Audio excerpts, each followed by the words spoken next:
ایران اور عراق نے اسرائیل فلسطین جنگ پر OIC کا ہنگامی اجلاس طلب کرنے کا مطالبہ کیا ہے۔ دوسری طرف بیشتر مسلم عالمی رہنماؤں نے فریقین سے صبر و تحمل سے کام لینے کی اپیل کر دی۔ صدر پاکستان ڈاکٹر عارف علوی نے کہا کہ اسرائیل کی جانب سے فلسطینی عوام اور حقوق پر غاصبانہ قبضہ اور ظلم ستم کی مذمت کیے بغیر امن کی جانب پیش رفت ممکن نہیں ہے۔ انہوں نے سوشل میڈیا پلیٹ فارم پر ایکس پر اپنے ایک ٹویٹ میں کہا، مجھے فلسطین اور اسرائیل میں بڑھتے ہوئے تشدد پر سخت تشویش ہے۔ مزید خون ریزی اور انسانی جانوں کے ضیاع کو روکنے کے لیے زیادہ سے زیادہ تحمل کا مظاہرہ کیا جانا چاہیے۔ ڈاکٹر عارف علوی کے مطابق صورتحال فوری جنگ بندی کا مطالبہ کرتی ہے، کیونکہ فلسطین اور اسرائیل کے درمیان تشدد اور تصادم سے عوام کی مشکلات میں مزید اضافہ ہوگا۔ صدر پاکستان نے کہا کہ میں بین الاقوامی برادری پر زور دیتا ہوں کہ وہ فریقین کو لڑائی مزید بڑھنے سے روکنے کے لیے اپنا فعال کردار ادا کرے۔ ایران کے صدر ابراہیم رئیسی نے اسرائیل اور اس کے حامیوں کو خطے میں عدم استحکام کے لیے ذمہ دار قرار دیا۔ ایران کی سرکاری ٹیلی ویژن کے مطابق رئیسی کا کہنا تھا کہ ایران فلسطینی قوم کی جائز دفاع کی حمایت کرتا ہے۔ انہوں نے مزید کہا کہ اسرائیل اور اس کے حامی خطے کے ملکوں کی سلامتی کو تباہ کرنے کے ذمہ دار ہیں۔ انہوں نے اس معاملے میں قصوروار ٹھہرایا جانا چاہیے۔ اسرائیل فلسطین تنازع کا واحد حل آزاد فلسطین ریاست کا قیام ہے۔ ترکیہ کے صدر رجب طیب اردوغان کے مطابق اسرائیل فلسطین تنازع کا واحد حل آزاد فلسطین ریاست کا قیام ہے۔ صدر اردوغان کا مزید کہنا تھا کہ مشرق وسطیٰ کے تنازعات میں اسرائیل فلسطین تنازع بنیادی ہے۔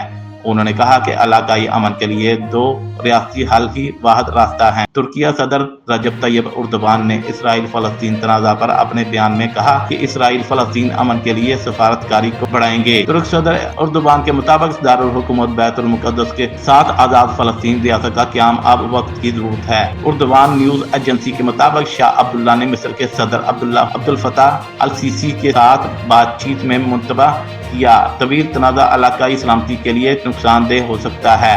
رہنماؤں نے فلسطینیوں اور اسرائیلی دونوں سے تحمل کا مظاہرہ کرنے کی اپیل کی، شہریوں کی زندگیوں کو تحفظ اور بین الاقوامی انسانی قانون کی پاسداری کرنے کی ضرورت پر اتفاق کیا، ساتھ ہی فلسطینیوں کے لیے اپنی حمایت کا اعادہ کیا۔ عراقی وزیر اعظم محمد شیع السودانی کے ساتھ بات چیت میں شاہ عبداللہ نے کہا، فلسطینیوں کے جائز حقوق کے حصول کے لیے عرب ممالک کے درمیان ہم آہنگی بہت ضروری ہے۔ انہوں نے تنازع کو بڑھنے سے روکنے کے لیے اجتماعی کارروائی کی ضرورت کا بھی اعادہ کیا۔ سعودی عرب فلسطینی شہریوں کو نشانہ بنائے جانے کو مسترد کر دیا۔ سعودی وزیر خارجہ شہزادہ فیصل بن فرحان کا کہنا تھا کہ ان کا ملک غیر مسلح فلسطینیوں کو کسی بھی طرح سے نشانہ بنانے کو مسترد کرتا ہے۔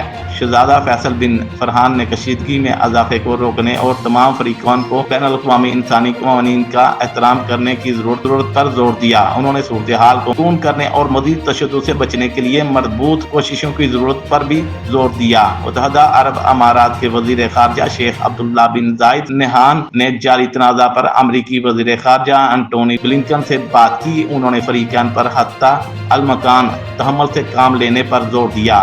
OIC کی ہنگامی اجلاس کا مطالبہ۔ ایران اور عراق کے وزرائے خارجہ فلسطین کی مدد کے لیے اسلامی ملکوں کو مؤثر اور ہم آہنگ اقدام کی ضرورت پر زور دیتے ہوئے اسلامی تعاون تنظیم OIC کے ہنگامی اجلاس کا مطالبہ کیا ہے۔ ایران کے سرکاری خبر رساں ادارے ارنا کے مطابق ایران کے وزیر خارجہ حسین امیر عبداللہیان اور عراق کے وزیر خارجہ فواد حسین نے فلسطین کی موجودہ صورتحال پر تبادلہ خیال کیا۔ دونوں وزرائے خارجہ نے ٹیلی فون پر اپنی گفتگو میں فلسطینی عوام کی حمایت میں سبھی اسلامی ملکوں کی اتحاد و یکجہتی کو ضروری قرار دیا۔